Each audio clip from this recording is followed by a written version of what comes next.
Hey guys, welcome back to Spooky Island, and I have just finished watching Shang-Chi.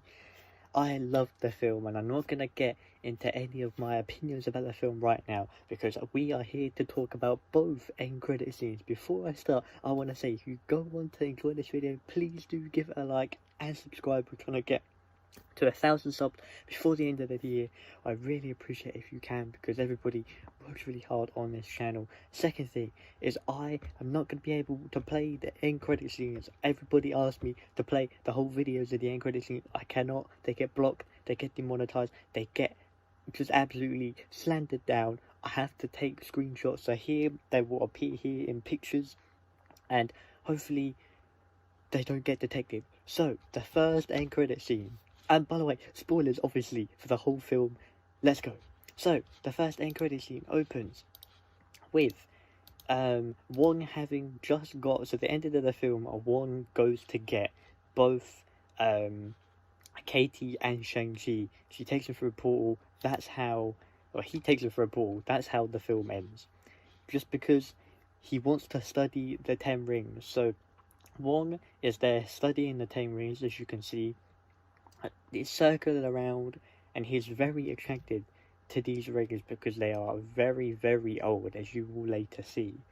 So he is talking, and then you see Bruce Banner. You see the man, the myth, the legend, who we haven't seen since Endgame, where he has his injured arm, which he still has his injured arm now. You can see the banner, you can see the brace across, and then we also see Carol Danvers, Captain Marvel. They're asking how old they think they are. Shang-Chi replies, I don't know, very old. Bruce Banner says that it's definitely not vibranium, and Carol Danvers says that it's definitely not Chari, which is the alien race from the Avengers. They zoom in, and they can see something pulsing. You can see something sending a message, something that has been heard. Wong says that he even heard it in the place where they are, the Sanctum Sanctorum. So Captain Marvel then disappears. She says she's got to go, and Bruce makes a joke about him not having her number, so he can't get hold of her anyway, even if she wanted to. He then says, "Welcome to the circus," which is an informal invitation for them to join the Avengers, which is very exciting. Wong then says that there's something very dangerous coming, and it's gonna change their life forever, being part of the Avengers. They're prepared, and then at the end is a very cool scene where they're like, what should we do? We could go home and get a break, or... and all three of them are then partying, singing, and it is great.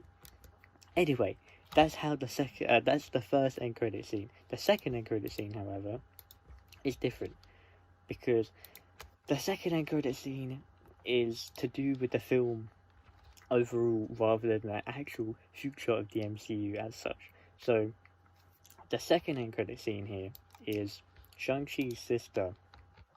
She is taking posters off of the wall, as you can see here, and she goes to look. She is walking in a room. She looks at a picture of her mother. Someone goes to get her. The guy who goes to get her is the guy who survived the film, the guy with one arm, the samurai, not samurai, the guy with the sword for the arm. He goes to get her. She walks through. You're thinking, what is happening here? Where is she going? You see her walking through. She is in a very, very nice red jacket. She walks through, and you see her sit on the throne, the exact throne that her dad sat on, the exact throne that was implemented as the Mandarin. She is sitting there. She is taking up the mantle as the next leader of the Ten Rings clan, and a lot of people are now saying that she's going to use that as her own power, as her setting up the Fight Club again that she did have in this film. And you can see as it zooms out, she has the guy with the sword arm on one side. The other guy is the guy who helped run the Fight Club that she did have. You can see there's two people there planning out paperwork, maybe for the next fights, which a lot of people are speculating there could be a Disney Plus series about this. But but I'll get into that in a second. And then as it continues to zoom out, which might I add, this is very similar to how Mandalorian Season 2 ended with a Boba Fett setting up the Book of Boba Fett. Very, very similar vibes. I love it. I love this shot as it zooms out.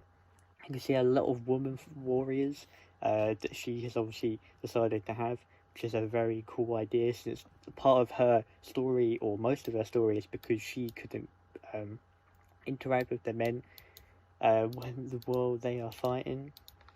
You still see it zoom out. Here you see the whole town area. You see the graffiti on the wall is women. Very cool. And at the end, we get the iconic, the 10 rings will return.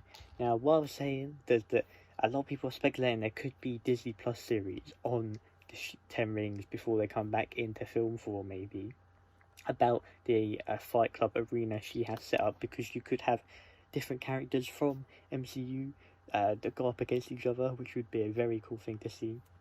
But that is both end credit scenes. I hope you guys enjoy this video. Like I said, please do hit that like button, it helps us out, and subscribe. I really appreciate it. Thank you guys for watching this. Take care and peace.